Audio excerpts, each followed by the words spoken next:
Similar math আমরা করতে দিই যে 2150 ml equal dash kilolitre dash litre.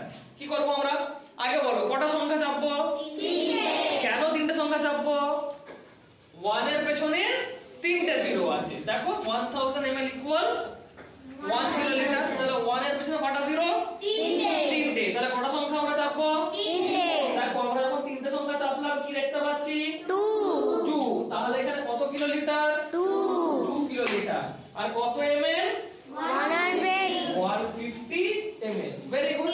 আচ্ছা আর দুটো एग्जांपल দিচ্ছি, তোমরা কেউ বলবে। 1 2 3 4 5 ml okay equal dash kilolitre dash litre. কত কিলোলিটার? 12। Very good. কত kilolitre? 12। Say it loud and clear. 12 kilolitre.